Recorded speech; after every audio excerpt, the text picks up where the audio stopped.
అధికారమే టార్గెట్. అందుకోసం ఏదైనా చేయాల్సిందే. ప్రస్తుతం చంద్రబాబు చేస్తుంది ఇదే. గతంలో బాబుతో విమర్శలు పడిన వ్యక్తే ఇప్పుడు ఆయన గెలుపు కోసం పనిచేస్తున్నారు.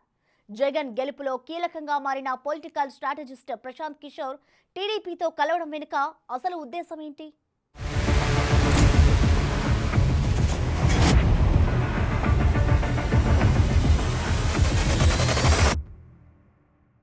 ఏపీ పాలిటిక్స్ లో ట్విస్టుల మీద ట్విస్టులు. నిన్నటి వరకు ఆ గట్టు, ఇవాళ ఈ గట్టు. 2019 జగన్తో జట్టుకట్టిన పీకే, 2024లో చంద్రబాబుతో టైఅప్. అధికారమే లక్ష్యంగా ఏపీలో టీడీపీ ప్లాన్గా ముందుకు వెళుతోంది. అదే సమయంలో రెండోసారి పవర్ దక్కించుకోవడం కోసం జగన్ కూడా తనదైన స్టైల్లో దూకుడుగా వ్యవహరిస్తున్నారు. మరో 3 నెలల్లో ఏపీలో ఎన్నికలు జరగనున్నాయి. అయితే 2019లో జగన్ చేతిలో చంద్రబాబు ఘోరంగా ఓటమి పాలయ్యారు. ఈసారి అదే జరిగితే ఇక తెలుగుదేశం పార్టీ ఉనికి ప్రశ్నార్థకమవుతుంది అనడంలో సందేహం లేదు.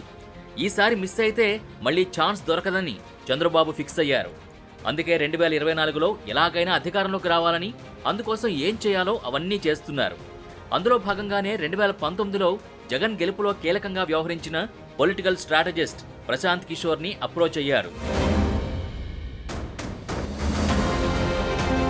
ఇప్పటికే టీడీపీతో పొత్తు పెట్టుకున్న పీకే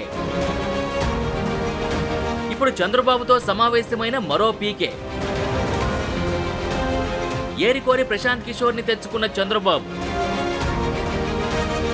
రాబోయే ఎన్నికల్లో గెలుపు కోసం జనసేన అధినేత పవన్ కళ్యాణ్తో పొత్తు పెట్టుకున్నంత మాత్రాన ఎలాంటి ఉపయోగం ఉండదని చంద్రబాబుకి బాగా అర్థమైపోయిందని తెలుస్తోంది. పవన్ కళ్యాణ్ సినీ గ్లామర్ ఓట్లు రాబట్టలేవని గ్రహించినట్టుగా తెలుస్తోంది. అందుకనే చివరికి రాజకీయ వ్యూహకర్త ప్రశాంత్ కిషోర్తో ఒప్పందం చేసుకున్నారు. 2019లో వైసీపీ కోసం పనిచేసిన ప్రశాంత్ కిషోర్ని ఏరికోరి పిలిపించుకున్నారు. పీకేని లోకేష్ ఢిల్లీకి వెళ్లి ప్రత్యేక విమానంలో విజయవాడకు తీసుకొచ్చారు. అయితే అదే పీకేను గతంలో చంద్రబాబు అనరాని మాటలన్నారు. ఎంతలా అంటే బందిపోటుతో పోల్చారు. 2019 ఎన్నికల్లో జగన్ బీహార్ బందిపోటు పీకేతో కలిసి రాష్ట్రాన్ని నాశనం చేసినట్టు ఊరువాడ తిరిగి తిట్టారు. సీన్ కట్ చేస్తే చివరకు అదే పీకేని ఇదే చంద్రబాబు ప్రత్యేక విమానంలో విజయవాడకు పిలిపించుకున్నారు. అవసరం కోసం చంద్రబాబు ఎంతైనా దిగజారిపోతారు అనడానికి పీకేని పిలిపించుకోవడమే తాజా ఉదాహరణ అంటున్నారు వైసీపీ నేతలు. అయితే చంద్రబాబు జైల్లో ఉన్న సమయంలోనే పలుమార్లు ఢిల్లీకి వెళ్లిన లోకేష్ పీకేతో భేటీ అయ్యారని వైసీపీ నాయకులు చెబుతున్నారు. రాబిన్ శర్మ ఉండగా పీకే ఎందుకు? రాబిన్ స్ట్రాటజీస్ వర్కౌట్ కావా? చంద్రబాబు అసలు ఉద్దేశం ఏంటి? తెలుగుదేశం పార్టీ కోసం వ్యూహకర్త రాబిన్ శర్మ గత కొద్ది నెలలుగా పనిచేస్తున్నారు. క్షేత్రస్థాయిలో తన టీంని డిప్లాయ్ చేసి అభ్యర్థుల ప్రొఫైల్స్ ని స్టడీ చేశారు. అయితే చంద్రబాబు ఇంత సడన్ గా పీకేను ఎందుకు రంగంలోకి దించాడు అన్నదే ఇక్కడ అసలు మ్యాటర్. రాబిన్ ఉన్నప్పటికీ మళ్లీ పీకేను పిలిపించుకోవాల్సిన అవసరం ఏమొచ్చింది అంటే రాబిన్ వ్యూహాలు పార్టీకి పెద్దగా వర్కౌట్ కావడం లేదా అనే ప్రశ్నలు ఉత్పన్నమవుతున్నాయి. రాబిన్ శర్మ కూడా ఒకప్పుడు ఐపాక్ సంస్థలో పీకే సహచరుడు. అయితే ఎన్నికలకి ఇంకా ఉన్నది 3 నెలలు మాత్రమే. ఏం చేసినా ఈలోగానే చేయాలి. అందుకే పీకేను చంద్రబాబు ఆగమేఘాల మీద విజయవాడకు రప్పించుకుని భేటీ అయ్యారు. గత ఎన్నికల్లో ప్రశాంత్ కిషోర్ వైసీపీకి వ్యూహకర్తగా పనిచేశారు. ఆయన వ్యూహాలు ఫలించడంతో పాటు జగన్కి ఒక అవకాశం ఇచ్చి చూద్దామనుకున్నారు కాబట్టే వైసీపీ అధికారంలోకి రాగలిగింది. అలాంటి ప్రశాంత్ కిషోర్ ఇప్పుడు బాబు టీంతో కలిసిపోయారు. వచ్చే ఎన్నికల్లో టీడీపీని గెలిపించేందుకు రాబిన్ శర్మ, పీకే బృందాలు పరస్పర సహకారంతో పనిచేయనున్నాయి. 2019 అసెంబ్లీ ఎన్నికల్లో టీడీపీని ఊహించని విధంగా జగన్ దెబ్బకొట్టారు. 151 సీట్లతో జయకేతనం ఎగరవేశారు. వైసీపీ ఆ రేంజ్లో విజయం సాధించడానికి కారణం అప్పటి వ్యూహకర్త ప్రశాంత్ కిషోర్ అన్నది జగమెరిగిన సత్యం. పీకే వ్యూహాల్ని జగన్ అమలు చేయడం వల్లే వైసీపీకి పగ్గాలు దక్కాయి. జగన్ ప్రచార సమయంలో వచ్చిన పాటలు కానీ బైలైనర్స్ కూడా బాగా ఫేమస్ అయ్యాయి. 2014లో జాబు కావాలంటే బాబు రావాలి అనే స్లోగన్తో చంద్రబాబు ఏపీలో అధికారాన్ని దక్కించుకున్నారు. ఆ తర్వాత 2019 ఎన్నికల్లో రావాలి జగన్, కావాలి జగన్ అనే స్లోగన్ని ప్రతి ఒక్కరి నోళ్లలో నానేలా చేశారు. అంతేకాదు జగన్ మేనిఫెస్టోని డిజైన్ చేసింది కూడా పీకేనే. అందులో నవరత్నానికి ప్రాణం పోసింది ప్రశాంత్ కిషోరే. అందుకే జగన్ భారీ మెజార్టీతో ప్రభుత్వాన్ని ఏర్పాటు చేశారు. ఇప్పుడు మళ్లీ ఎన్నికలు సమీపిస్తున్నాయి. సరైన అర్థం వచ్చేలా పంచింగ్ లైన్తో కూడిన నినాదాల్ని జనంలోకి తీసుకువెళ్లడంలో పీకే ఎక్స్పర్ట్. అందుకే తమ ఓటమికి కారణమైన ప్రశాంత్ కిషోర్ ద్వారానే వైసీపీని దెబ్బకొట్టాలనే వ్యూహంతో చంద్రబాబు ముందుకెళ్తున్నారని క్లియర్గా అర్థమవుతోంది. గత సంవత్సర కాలంగా పీకేని వ్యూహకర్తగా నియమించుకునేందుకు చంద్రబాబు ప్రయత్నించినా వర్కౌట్ కాలేదు. ప్రస్తుతం తాను రాజకీయాల్లో బిజీగా ఉన్నానని ప్రశాంత్ కిషోర్ చెప్పడంతో సైలెంట్ అయిపోయారు. అయితే ఎన్నికల సమయం దగ్గర పడిన నేపథ్యంలో తమ పార్టీకి రాజకీయ వ్యూహాలు అందించేందుకు ప్రశాంత్ కిషోర్ని ఒప్పించినట్టు తెలుస్తోంది. అయితే మర్యాదపూర్వకంగానే బాబుతో భేటీ అయ్యానని ప్రశాంత్ కిషోర్ చెప్పడం ఇక్కడ కొసమెరుపు. I met Chandrababu Naidu. This was a courtesy meeting, long overdue. I told him that I will come and meet. I am moving back. Please.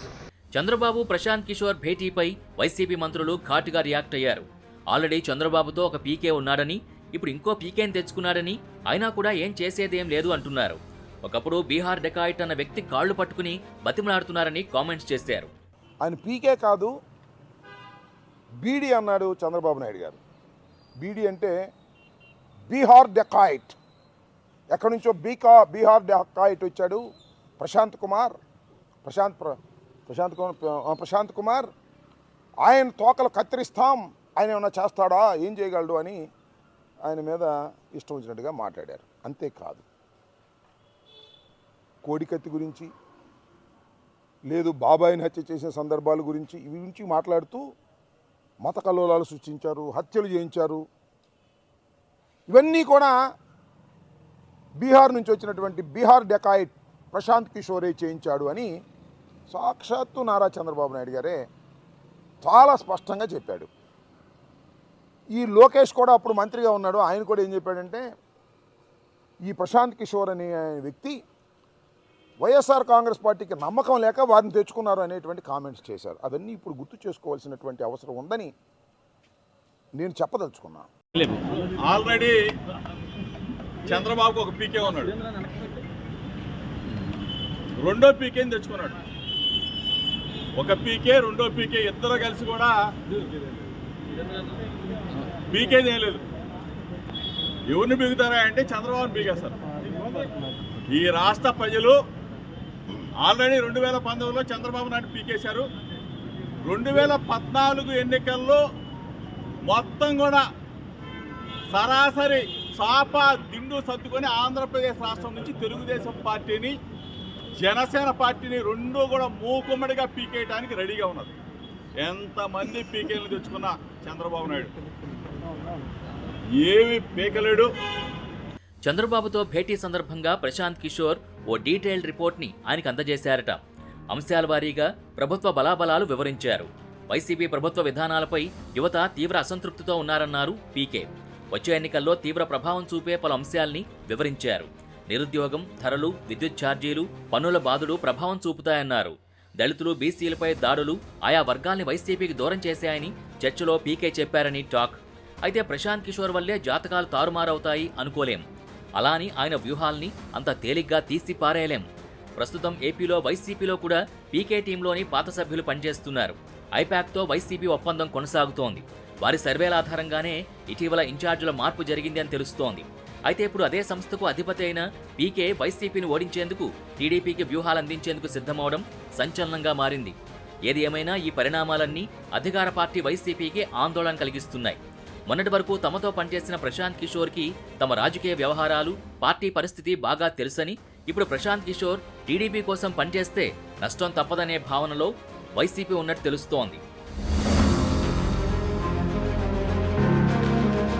I-PAC నుంచి ప్రస్తుతమైతే ప్రశాంత్ కిషోర్ దూరంగా ఉన్నారు. ఈ తరుణంలోనే చంద్రబాబుతో పీకే భేటీ అవడం వైసీపీ నేతలకి కాస్త గుబులు పుట్టించింది. ఇది ఎక్కడ డ్యామేజ్ అవుతుందోనని ఐపాక్ టీం ట్విట్టర్ వేదికగా స్పందించింది. గత సంవత్సర కాలంగా తాము జగన్ గెలుపు కోసం పనిచేస్తున్నామని ప్రకటించింది. అంటే ప్రశాంత్ కిషోర్కి జగన్కి సంబంధం లేదని చెప్పడమే ఆ ట్వీట్ ఉద్దేశం. మొత్తంగా పీకే ఎంట్రీతో ఏపీ రాజకీయాల్లో వేడి పుట్టింది. మరి రిజల్ట్లో కూడా ఆ స్థాయి ప్రభావం కనపడుతుందా లేదా అనేది వేచి చూడాలి.